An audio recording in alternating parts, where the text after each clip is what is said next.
Greg, welcome to the Unbox Your Gift podcast. Thank you for having me.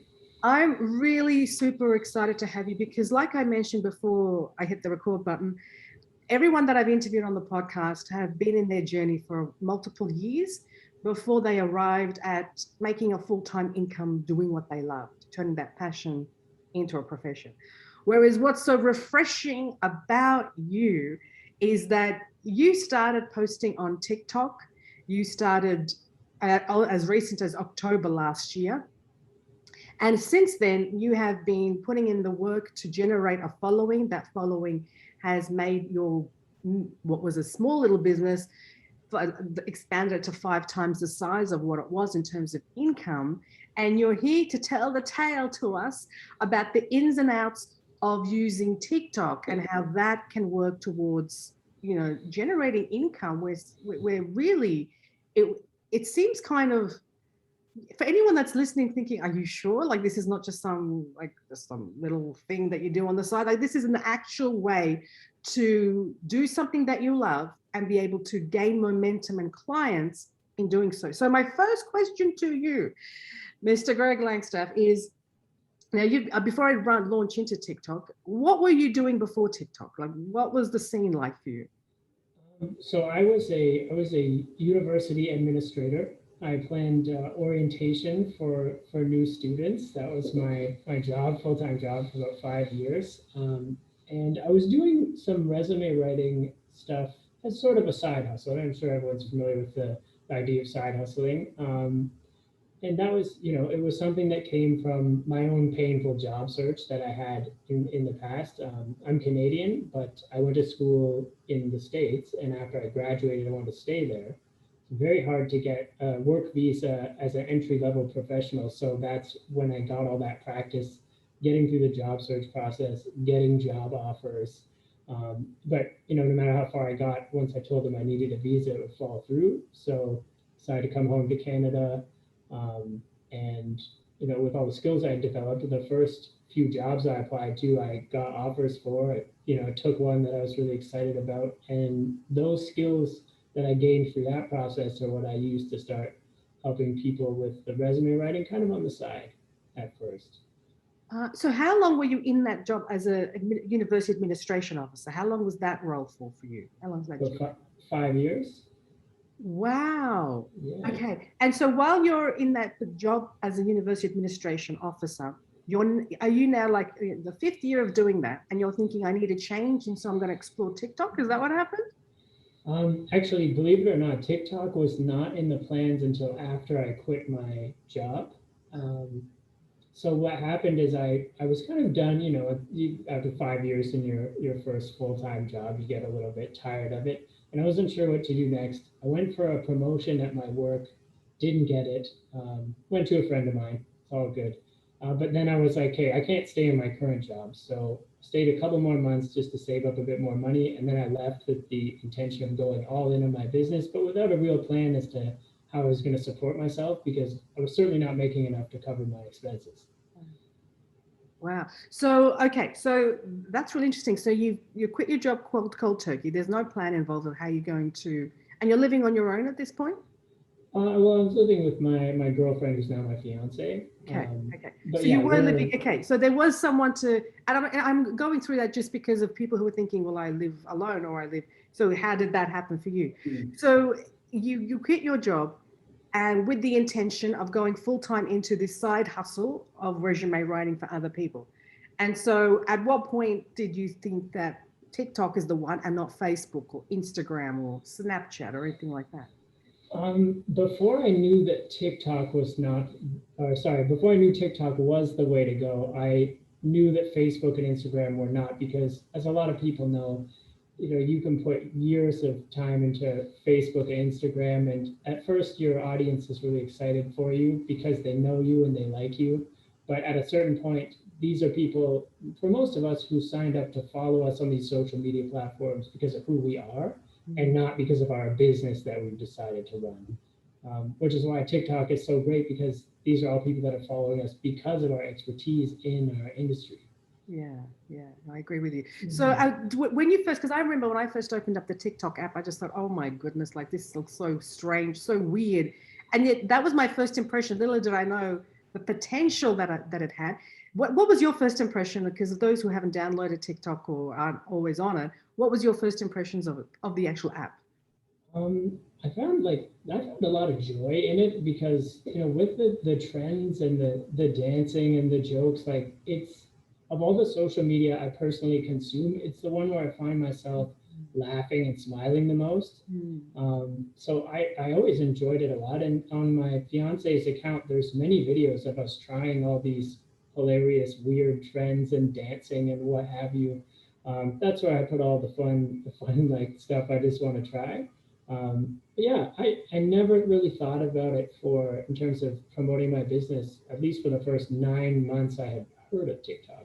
Wow. So, so at what point did you think, okay, I'm going to now start talking about my resume writing services on TikTok? So September was my first attempt, Oh, September 2020, and I tried. Um, I tried like a skit, like a comedy skit, and I have like a hobby background in improv comedy with Second City, and I used to do stand up comedy as well. So did you? Did you do stand-up yeah, comedy? yeah, a little Oh bit. my God. Wow. Yeah, I've got a tight five, as they say, if ever called on stage. Um, Good for you. That's amazing. That's a Thank great. you. Yeah, but to answer your question, I thought that comedy was how you got through to people on TikTok because that's what I have been enjoying. And so first few videos I tried, I thought were very funny, but not a lot of traction. 300 views, 1,000 views, which is nothing wrong with getting 1,000 views.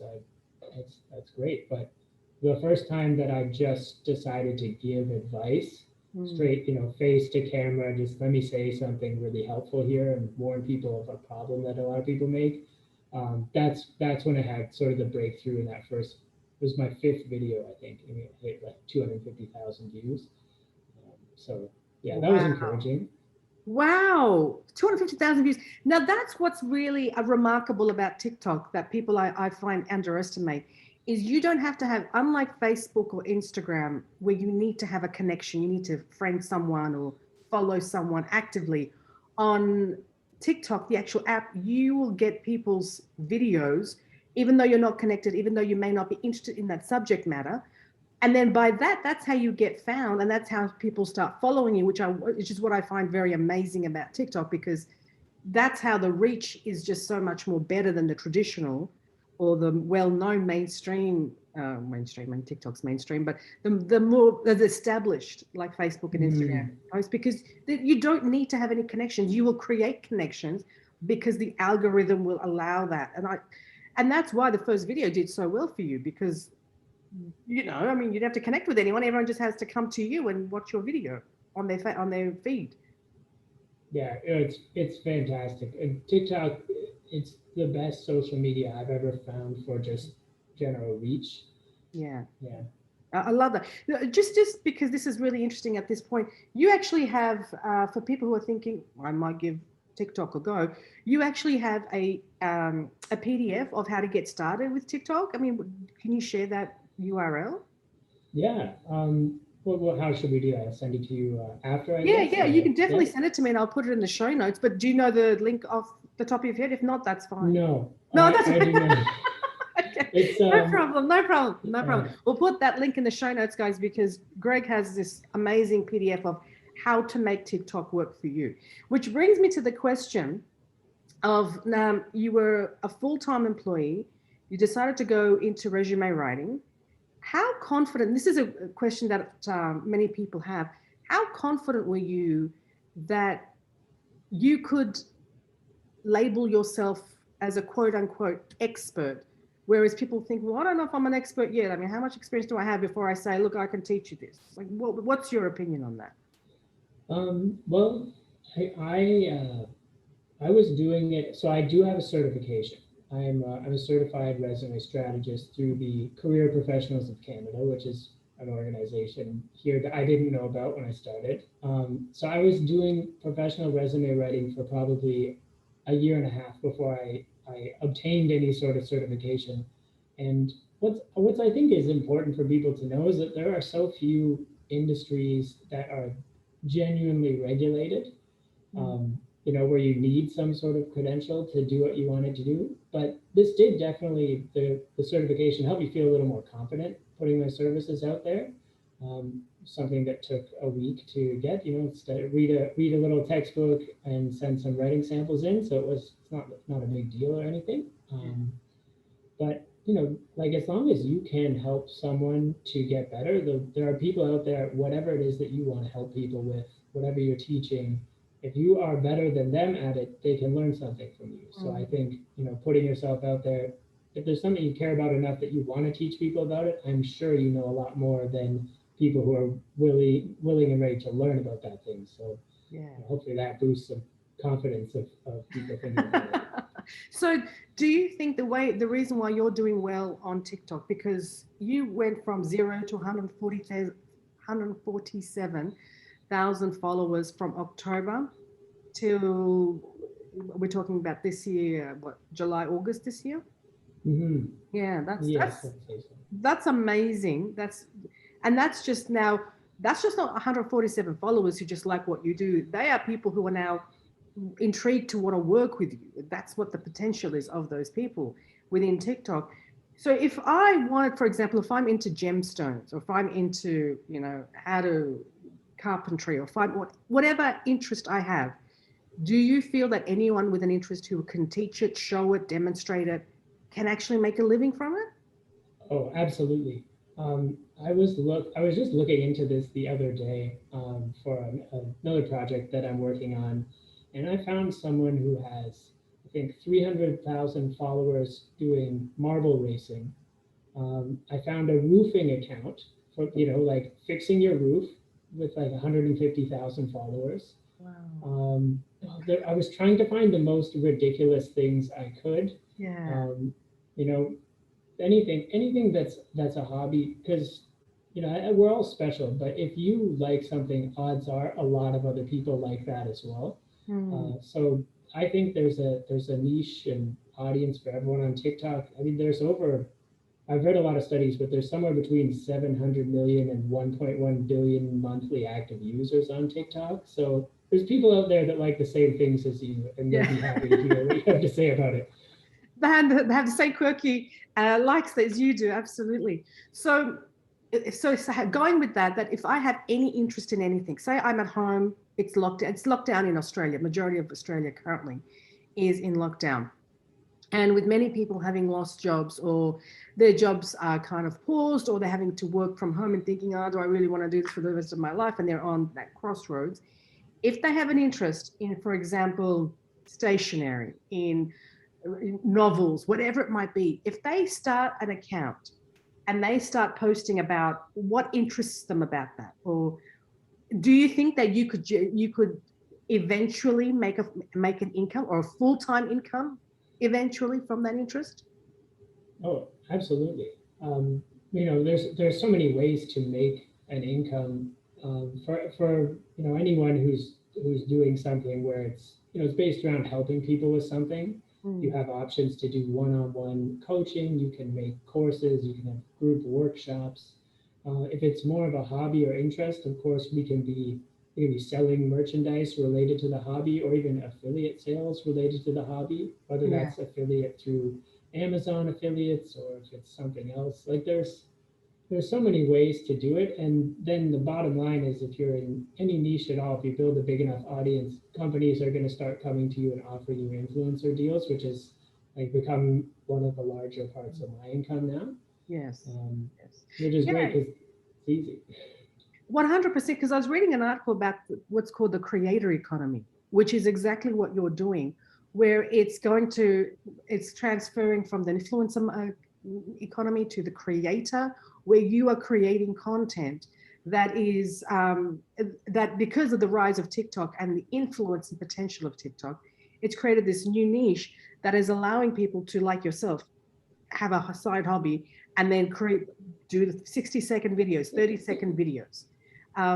If someone was listening to this and thinking, look, I'm not the because people think you have to do a tutorial or, this is how, in your experience of TikTok, do you have to do face to camera and just talk about something? Like, what are the other ways in which you can communicate a passion without having to just do a tutorial?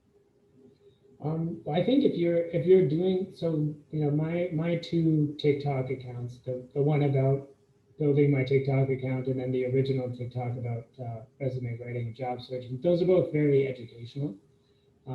There's obviously there's a huge amount of content out there that's just for us to enjoy, and people have built those into business accounts as well. So if you're in anything art related, I mean, we just love to see not the end product alone, but people love to watch how a video is created. Like I'm sure, or sorry, how a product is created. And I'm sure you've seen the videos where someone's painting or drawing, and we're just getting these little close-ups of the image and how they're doing it, what tools they're using, and then at the end we get the big payoff where we see the final beautiful product. Yeah. So Yeah. I mean, the creation process is also something that I think people absolutely love to watch. I love it. Okay. So if I'm at home right now and I'm thinking I just need some extra income, or I just want to see if this is good for me, what would you recommend? What is the formula to to really get ahead in TikTok? So if I post videos, how often do I post? Can you give us some the insight information as to how to do well on TikTok so that you can eventually generate an income? Yeah, I think so. The first thing I would want to say to that is that question is the exact correct question. A lot of people get caught up in setting up, other things or learning about other processes, or talk to people who are early in their journey trying to integrate TikTok and other platforms. But really the first thing you need to do is just get yourself making high reach videos that are hitting thousands of views, tens of thousands. I mean, 100,000 plus is, that's something that happens to me probably every like two times a month maybe. So like, don't be expecting that every time. But the the thing about just sort of getting started is I've never posted more than once in a day. Like I've heard people say you have to post 3 times a day. I try to do 3-4 videos a week, and that's it. Really? Mhm. Wow. Okay. 3 full videos Yeah. a week. All right. Yeah, and like I don't mind walking you through my routine. I've covered this in my emails a few times, but Mondays is my idea brainstorming day, and it takes about 20 minutes or so, 20-30 minutes. I look through what's trending in my niche on Google, YouTube, my own like TikTok, the TikTok accounts I follow, just get some ideas there. 20 minutes or so on Monday, I'm done. Tuesday, I'll write out some scripts to cover the content I want to cover. Wednesday is usually filming, or I'll save that for Thursday. Depends how my hair looks. And then, and then I'm just like the editing part's annoying, but I'd say for anyone who's thinking about trying it, it's if you can make an Instagram story, it's no more complicated than that, but it's just a little tedious if your video is a minute long and you want to caption most of the words you're saying. Um, Although I'm sure there's apps for that I just don't know about. Yeah, I mean that's sort of my process, and I think like the content that works. There's definitely an experimentation phase, but also, as I said, there's people in whatever niche you're in already out there making great content, so you learn a lot from them. Okay, fantastic. Thank you for that. That was very helpful. Can I ask any particular reason why you do Monday idea generation, Tuesday scripting? You don't do it all in the one hit? Any particular? Is that just for creativity? Yeah, I mean, I've tried binging it. I've tried doing sort of a TikTok day. It's not as fun.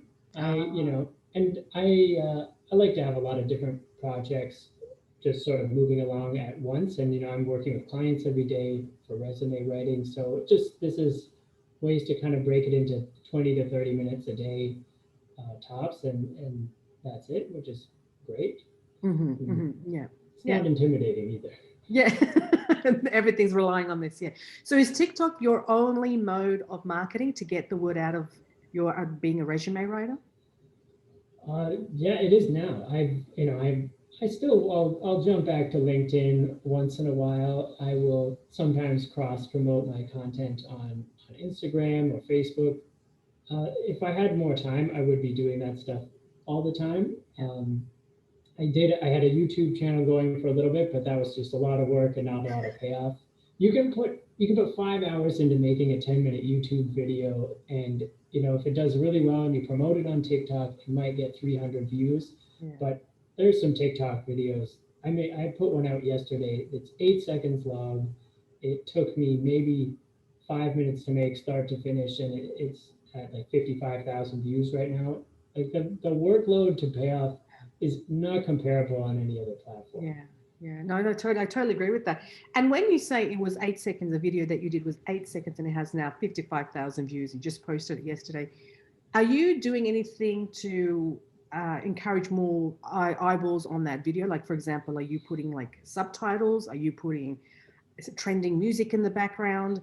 Are you using like graphics from the actual TikTok platform? Like, are you doing anything to kind of spice up the videos that you do?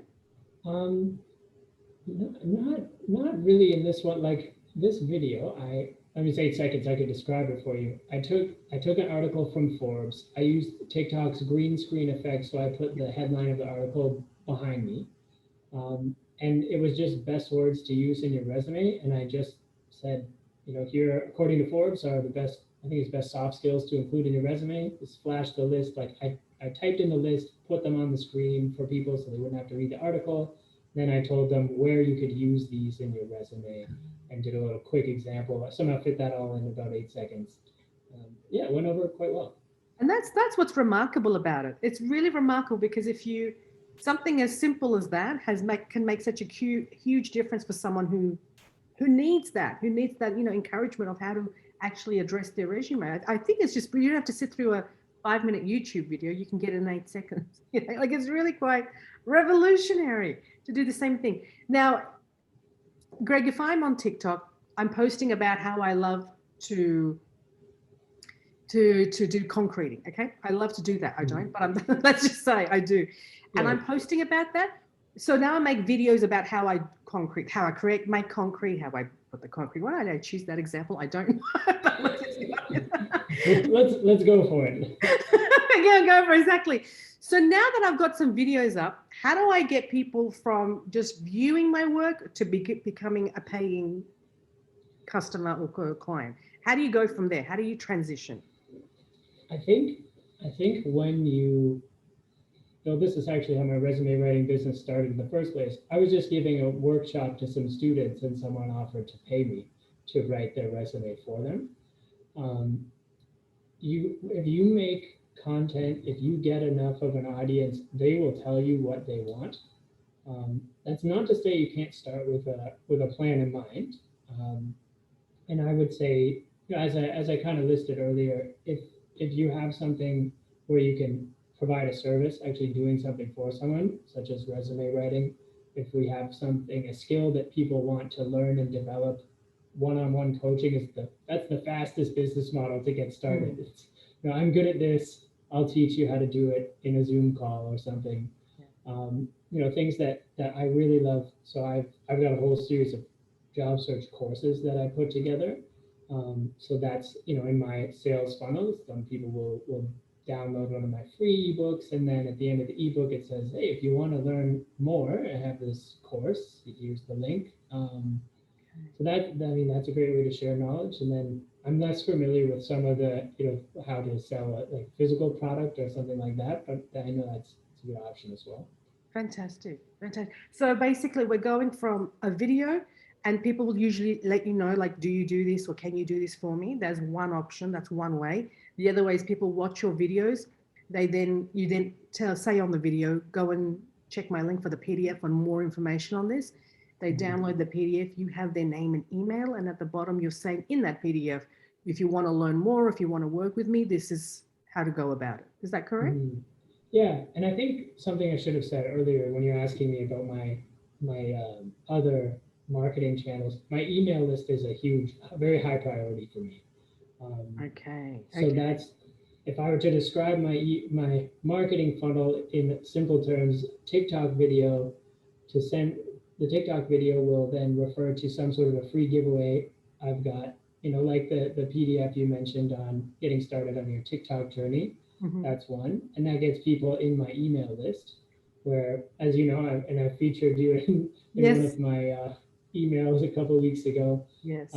They send out once a week educational based email. And then on those excuse me, on those emails I have, just I list some of my services, my products, and once in a while I'll do a formal sales email where if I'm running a promotion on something, I'll tell people about that. But it's mostly the emails where I sort of continue to build those relationships, and I find that that's where people who may have found me when they didn't need my service will still be thinking of me when they get this nice email once a week teaching them a little more, and then when they do need me, they reach out. Fantastic. And so is that a separate skill that people should be learning once they do get to a certain stage? Email marketing, how do you actually take the warm leads, and is that something, or does that just come naturally to you? Email email marketing was a journey for me. I made way too big of a deal out of it, and I think so for people who are thinking about getting started, Mailchimp is a platform you can use for free until you have up to 2,000 subscribers. So I don't use Mailchimp personally, but I always recommend it to people who are starting out because it's free. And for email marketing, all you really need to do is you need one nice welcome email that gives people whatever this free checklist or whatever it is that you were promoting in your video. One email that is automated to send that to people right away, and then you just need to send out once a week a nice email to your subscribers that teaches them just a little something, right, from your niche, or gives them a little taste of what you have to offer. And if you mention your products and services in those, then when those people be aware, and when they're ready to buy, they will buy. Okay. And that's really it. You're not actually doing a hard push. You're not doing any launches. It's just once a week. It's been a long time. Like I've done some launches, and I will again in the future, but I haven't needed to get to this income level that I'm at now. You know, I never really get very salesy with people because, and maybe that's me being lucky because I have something that people are in need of. But I think that's probably the case for most of us if people follow us because they're already interested in the things we do. Okay. So do you really enjoy writing resumes? Most of the time. Sometimes it's quite hard. It depends on the person, but yeah, I like it. I mean, I sit down with people for an hour, learn about everything they've done, and then make it as shiny and sparkly as I can. Yeah. And I find that really amazing because, Greg, when I talked about before the creator economy, it's your take, it's your expertise, it's your, I guess, your flavor into that resume. They've come to you because they like what you talk about, and they've come to you to get that one-on-one work. Whereas if you went to anybody else, you don't know what kind of work you're getting, you don't know what kind of result you're getting with that resume. With you, they understand that there is something, that you will, because they've got a relationship with you, they'll know what they'll get. You know what I mean? That's the creative, that's how it just does so much better than SEO or a Google search. Oh yeah, and I don't know if I told you this at any point in time or said this in my emails, but I tried Facebook ads for a while. I spent a few $1,000s just trying to make it work. I took a course on it and everything, and the people who were coming through those funnels, they weren't converting because they did not know me. Versus when I get on a call with a client and I'm speaking to them for the first time in my life, they're saying things like, "I feel like I know you. I've watched all your videos," or something. It's very flattering, but it's weird because you don't know these people, but they've watched you talk for enough time that they feel like they know you. Yeah, on your best hair days, they've watched you talk. Yeah. Yeah. Well, that's why we film once a week. We only need one good hair day. There you go. This is a medium hair day. Okay, so we post on TikTok we then, you know, with the engagement that we build, then we can get them onto an email list, which is the other way. On that email list, we nurture, send an email once a week, and we mention our services. Now, is there anything in particular that you think well, here's the question. Why? Because I remember you said September last year was when you first tried out TikTok. What happened in September that made you think TikTok could be something I could go for that you hadn't tried in the 9 months before that when you first discovered TikTok? That's a good question. I don't know. I think someone just told me to give it a try. Like it might have just come up with a friend or something. Because I don't really remember, but I just remember sort of thinking it was a thing on my list to do. And you know, I had a lot more time to work on the business than I ever had before. So I've had sort of this big old list of projects I wanted to try. And TikTok was in the middle of that list. And I guess I must have finished the 3 or 4 things above it on the list. And I got to TikTok and I thought, okay, let's give it a go. Yeah. That's it, yeah. And I think that's so smart because a lot of people are in the hang up of, well, that's another app and that's something else that I have to do. But when you're thinking from the perspective of I could actually make a living from this, working from home on my own schedule, then it's not just another app. You know, it's the foresight of seeing something beyond your own limitation, so to speak. Wouldn't you say? Yeah, absolutely. And you know, anyone who's worried about too many apps or too many social media platforms, I really have dropped the other ones, all but you know the occasional revisiting for big moments because the need just isn't there. Yes, yes, yes. Especially Facebook. I just find Facebook is dead. It's like totally like dormant, like done, like it's flat. I put my engagement photos up when I got engaged about 2 months ago. Congratulations! Thank you, thank you. So yeah, I knew that was going to be a big winner for Facebook, but the business stuff, you know, people are kind of tired of it there because as I said at the beginning, those are my friends and family. Those aren't people who want resume tips. Yes, yes, yes, exactly right. And that's why TikTok is just king on top of that. Yeah. So we understand why you've chosen TikTok. We understand that it's worked very well for you. So this is now your full-time gig. You're getting your full-time income from resume writing, and it's primarily coming from referrals through TikTok or people opting into your website, your opt-in page through TikTok. Is that correct? Yeah, that is correct. Does that scare you at all? Because I mean, TikTok could change. The algorithm can, it's an app. So does that scare you at all? Yes, very much.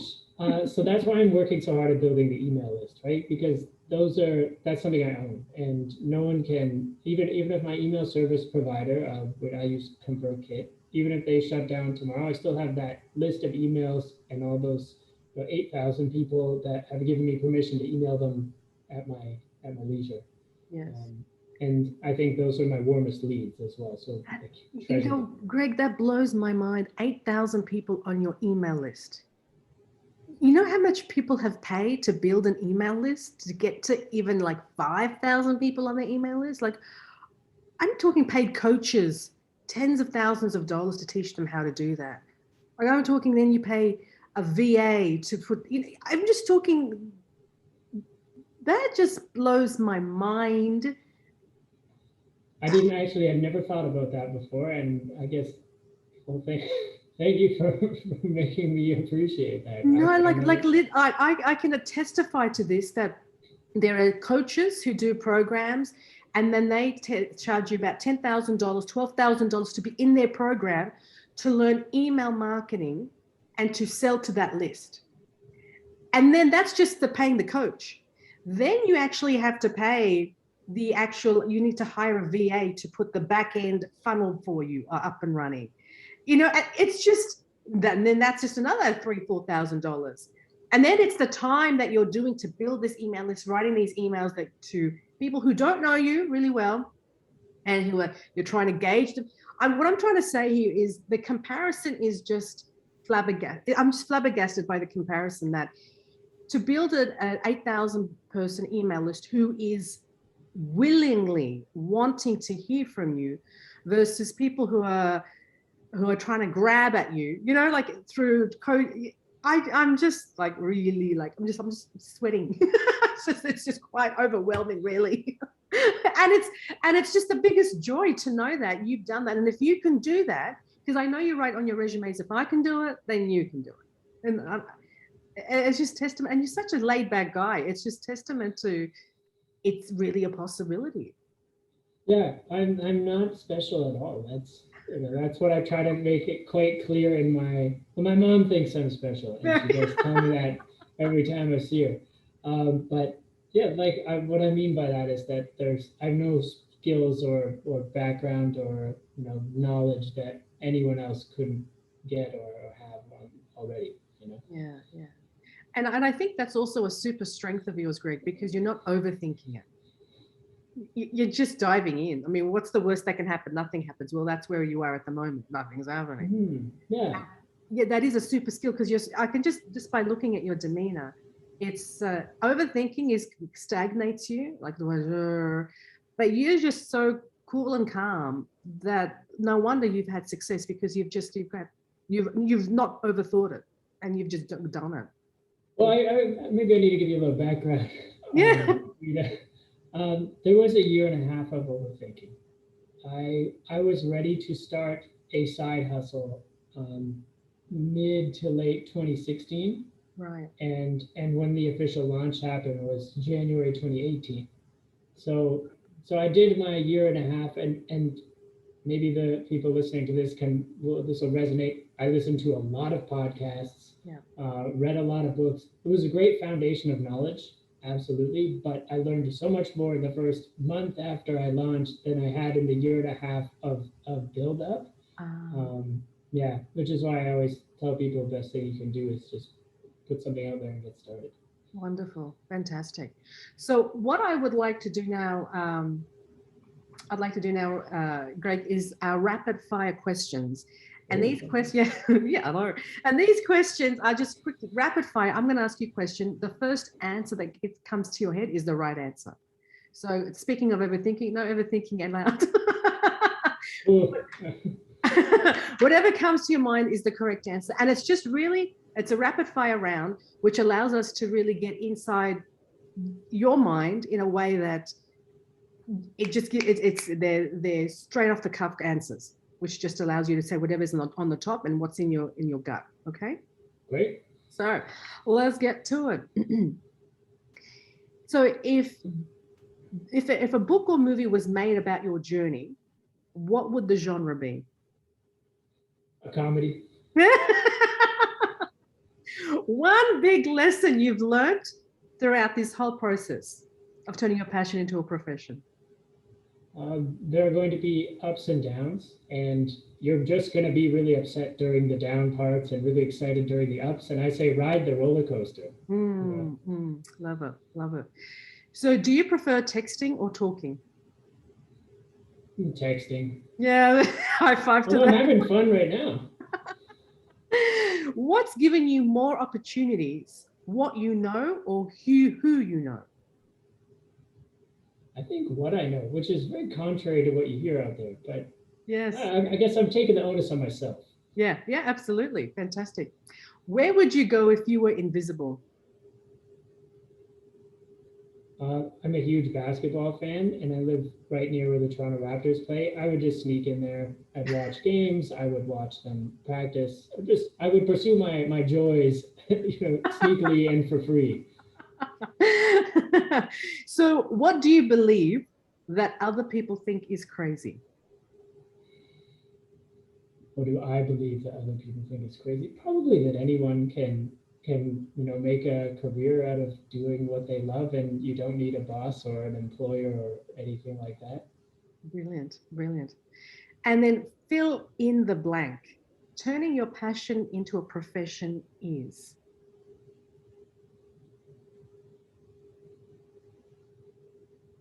The greatest thing that's ever happened to me. Yeah, beautiful. And then the last question is, where can people find you, Greg? If someone wants to follow you, get to know you on TikTok, what's your link? So I would say for this audience in particular, because we're not necessarily a job searching audience, although if you are job searching, you also see my TikTok, both my TikTok accounts. So the place where I talk about all the things we've been talking about the last hour is at Greg on TikTok. Mm-hmm. That it's a smaller account. It's my my hobby account. I think we're around 11,000 followers right now. And of course, if you want to see the account that made this all happen, it's at Greg Langstaff, and that's the one where you see 147,000 followers and all that viral content. Wonderful. And I'll make sure to have all those links, including the link to your PDF of how to get started on TikTok and make it happen, in the show notes when people click on the interview. Is there anything that you would want to share that I haven't asked, Greg? I think that the email list that I've built out with you as part of it, Rita, where we talk about TikTok, and we did a feature on your account a couple of weeks ago. That's been one of the biggest joys of this whole thing, because it's a really engaged audience. People reply to the emails. It's fun. That one's about 1,000 people right now, which I wasn't thinking it was a big deal until you conveyed to me how big a deal that was. I would love anyone who's listening to jump on that list, see what it's all about. The fastest way on the list is to download the PDF we're gonna post. So yeah, I like having people on there, and please reply. It's like my favorite thing is getting a response to that email list.